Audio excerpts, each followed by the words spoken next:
Right from the opening moments, the tone signals that this interaction is going to revolve around interpretation rather than action. Situations like this often start with curiosity, but quickly become tense when expectations aren't shared. Public encounters between citizens and officials carry an unspoken pressure because both sides know their behavior could be scrutinized later.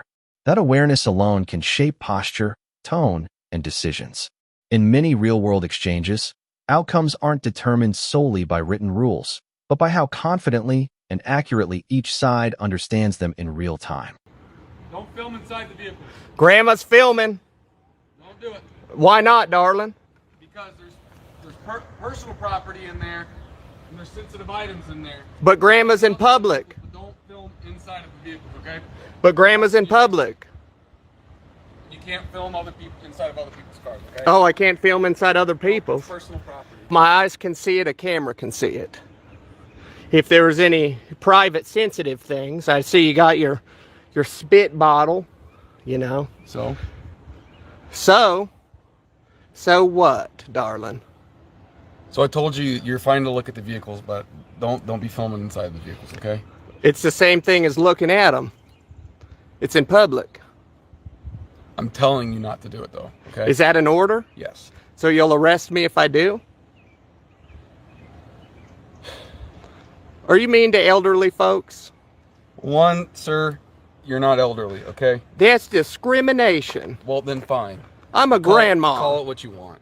I'm a grandmother, and I don't approve of this, sir. Okay, well, your behavior right now, filming inside of a police vehicle, is suspicious, so I'm going to ask for your ID now. Oh, did I commit a crime? You're being suspicious, so I'm What crime is that? Is that a misdemeanor or felony? I'm investigating. For what crime? Suspicious and it's not a crime. No, because I haven't determined yet if you've committed a crime. Well, you have to before you come and ask for ID. Oh, I do? Yeah, what's the Fourth Amendment, silly? I do not need... No, the Fourth Amendment? I do not need permission. Yes, you do. We have a constitution. I don't need permission from you especially, to conduct my job. What crime did I commit? I'm asking, you have not committed a crime yet, but there right we now go. There's the answer. I am suspect. So no, I'm suspect of you. I have probable cause. You have to have reasonable, articulable suspicion before you can have probable cause. Given your demeanor and given you... Oh, so it's illegal to be a grandma now? Listen, let me see your ID. How about hell no? If you do not identify yourself, I will place you under arrest. All right, then arrest me, because that's a Fourth Amendment violation. Put this down. Oh, I'll just hold on to it if you... Why are you being difficult? Why are you trying to violate my Fourth Amendment rights? You're intentionally goading and antagonizing. And antagonizing what? Standing on public property? You just said I could look inside. This actually is not public property. Yes, it is. Where's the signs restricting? And you just gave me permission to come. Private property is not a police station. Who pays for it? We the people.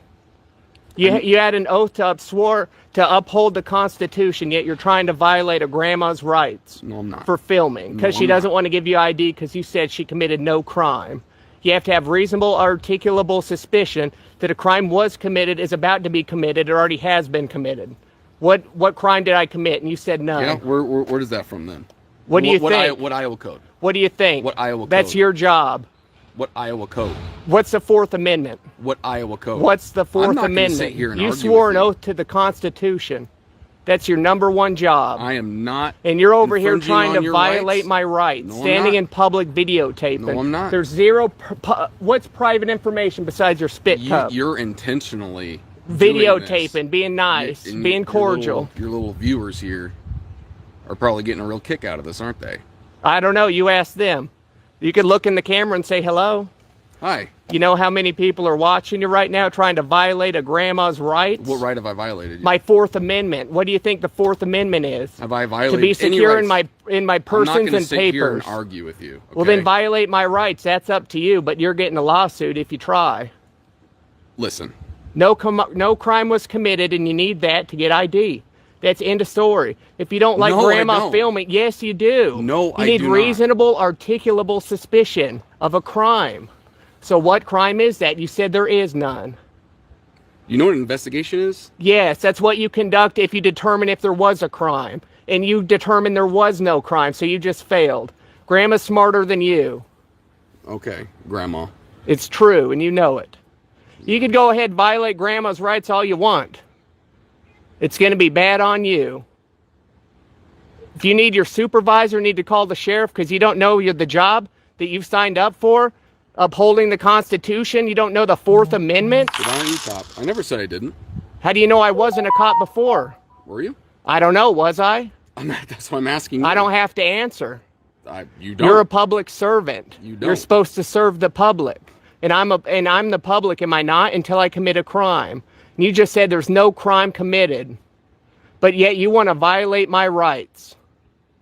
Have I? My First and Fourth Amendment. I never you just said that you were going to place me under arrest if I don't give you ID. That's my Fourth Amendment right. Grandma doesn't back down from shit. I don't care if you back down or not. Well, then you're going to have fun in court. Imagine all the jury seeing this, trying to violate an elderly woman's rights. Too. Yeah, they'll see that and they'll be like, wow, this grandma's been very polite and cordial with you. And you came up, said there's no crime being committed, yet you demand ID. Do your investigation then. For what crime? Reasonable, articulable suspicion.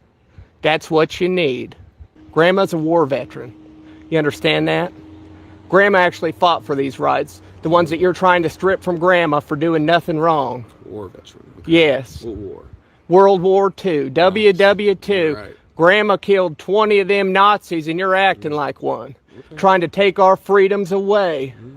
Hell no. Hell no, darling. This man's a bully. This is Grandma. He's videotaping inside law enforcement vehicles and which is perfectly acceptable. Refuses to identify himself. I don't have to. He said no crime's been committed. There's absolutely no crime that can be committed. Okay, is there anything I can help you with? Tell Stanley to stop being a naughty boy and to leave Grandma alone.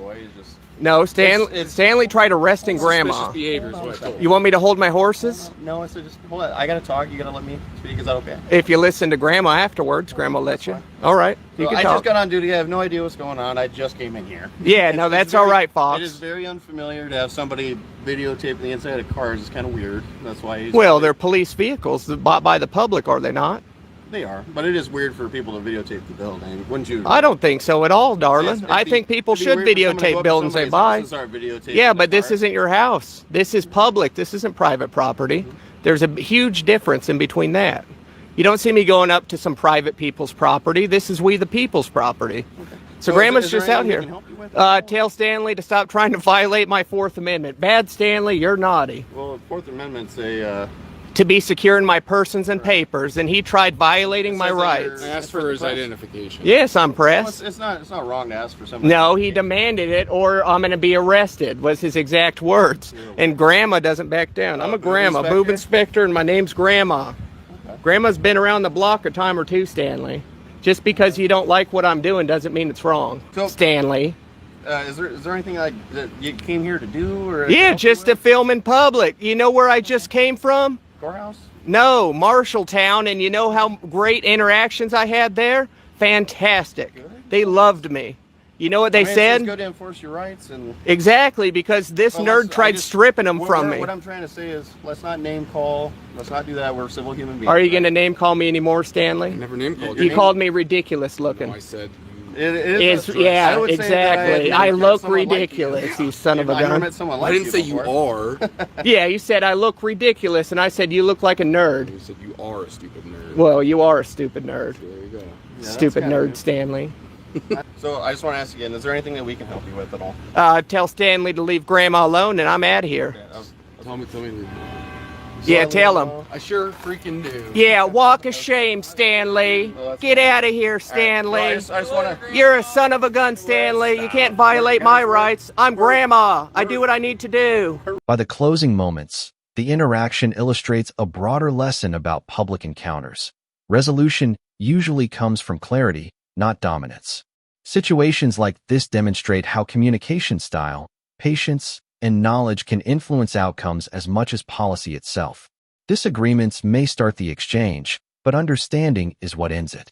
In real-world scenarios, that shift from tension to comprehension is often the defining factor that determines whether an encounter becomes a conflict or simply a conversation.